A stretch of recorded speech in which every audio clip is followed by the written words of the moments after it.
والسعيد من وعظ بغيره، والشقي من شقي في بطن أمه، وملاك العمل خواتمه، وشر الروايا روايا الكذب، وكل ما هو آت قريب، والسباب المؤمن فسوق، وقتاله كفر، وأكل لحمه من معصية الله، وحرمة ماله كحرمة دمه، ومن يتألى على الله يكذبه، ومن يغفر يغفر له، ومن يعفو يعفه الله عنه، ومن يكظم الغيظ يأجره الله، ومن يصبر على الرزية يعوضه الله، ومن يبتغي السمعة يسمع الله به، ومن يتصبر يضاعف الله له، ومن يعص الله يعذبه الله. غفرانك ربنا وإليك المصير، غفرانك ربنا وإليك المصير، غفرانك ربنا وإليك المصير. الحمد لله الذي لم يزل عالما قديرا حيا قيوما سميعا بصيرا، ونشهد أن لا إله إلا الله وحده لا شريك له، له الملك وله الحمد وهو على كل شيء قدير. هو الأول والآخر والظاهر والباطن، وهو بكل شيء عليم.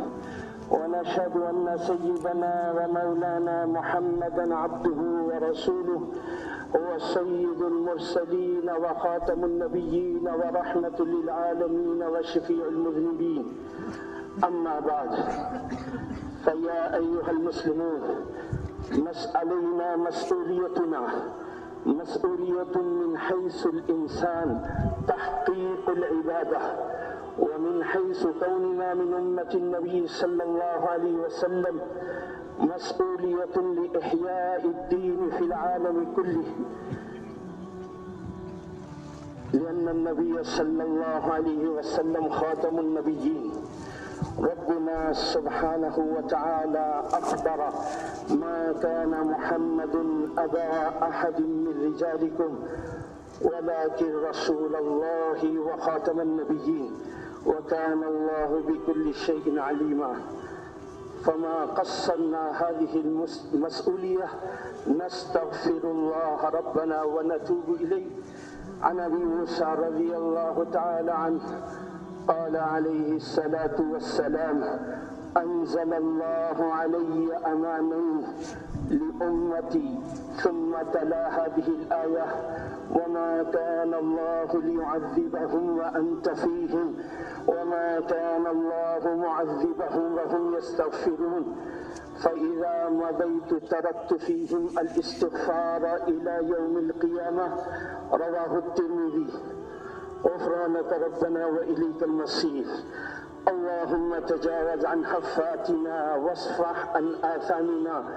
يا ربنا، إننا مجرمون مذنبون غرست فينا بذور الرذائل. يا ربنا، إننا مغرقون في بحر الذنوب بترك هاتين المسؤوليتين، وليس لنا طريق للخروج منه. أخرجنا من بحر الذنوب وينجينا برحمتك يا أرحم الراحمين. قال الله تبارك وتعالى: إن الله وملائكته يصلون على النبي يا أيها الذين آمنوا صلوا عليه وسلموا تسليما. اللهم صل على سيدنا ومولانا محمد عدد معلوماتك ومداد كلماتك، وكذلك على جميع الأنبياء والمرسلين وعلى الملائكة المقربين وعلى عباد الله الصالحين برحمتك يا أرحم الراحمين، لا سيما على أول الخلفاء أبي بكر الصديق رضي الله عنه، وعلى ثاني الخلفاء سيدنا عمر بن الخطاب رضي الله عنه، وعلى ثالث الخلفاء سيدنا عثمان بن عفان رضي الله عنه، وعلى رابع الخلفاء أمير المؤمنين سيدنا علي بن أبي طالب رضي الله عنه، وعلى العمين المكرمين سيد الشهداء سيدنا الحمزة وسيدنا العباس رضي الله عنهما، وعلى سيدي شباب أهل الجنة سيدنا الحسن وسيدنا الحسين رضي الله عنهما، وعلى بناته الطاهرات زينب ورقية وأم كلثوم وفاطمة رضي الله تعالى عنهن وأزواجه المطهرات وعلى سائر الصحابة والتابعين رضوان الله تعالى عنهم أجمعين. ربنا آتنا في الدنيا حسنة وفي الآخرة حسنة وقنا عذاب النار. ربنا هب لنا من أزواجنا وذرياتنا قرة أعين واجعلنا للمتقين إماما. اللهم آت نفوسنا تقواها وزكها أنت خير من زكاها أنت وليها ومولاها. اللهم اغفر لنا ذنوبنا كله دقه وجله وأوله وآخره وعلانيته وسره. اللهم اغفر للمؤمنين والمؤمنات والمسلمين والمسلمات الأحياء منه والأموات.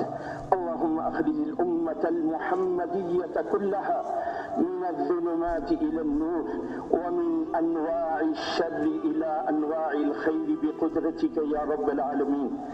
اللهم تجاوز عن أمة محمد صلى الله عليه وسلم. اللهم انصر الإسلام والمسلمين. اللهم أصلح أحوال المسلمين في كل مكان. اللهم إنا نسألك من الخير كله عاجله وآجله ما علمنا منه وما لم نعلم ونعوذ بك من الشر كله عاجله وآجله ما علمنا منه وما لم نعلم. اللهم سخر لنا الخير كله. اللهم إن كنت كتبتنا بالسعادة فأثبتنا فيها، وإن كنت كتبتنا بالشقاوة فامحنا منها، فإنك تمحو ما تشاء، فإنك تثبت ما تشاء وتمحو ما تشاء وعندك الكتاب. اللهم سلمنا لرمضان وسلم رمضان لنا وسلمه لنا متقبلا. اللهم إنا نعوذ بك من منكرات الأخلاق والأعمال والأهوال والأدواء. اللهم أنزل الرحمة والبركة والرشد والهداية والعفة والعافية والسلامة والرضوان والقبولية على هؤلاء الناس المجتمع وعلى جميع المسلمين في العالم كله بقدرتك يا رب العالمين. إن الله يأمر بالعدل والإحسان وإيتاء ذي القربى وينهى عن الفحشاء والمنكر والبغي يعظكم لعلكم تذكرون. اذكروا الله تعالى يذكركم وادعوه يستجب لكم ولذكر الله تعالى أعلى وأجل وأتم وأعظم وأكبر والله يعلم ما تصنعون.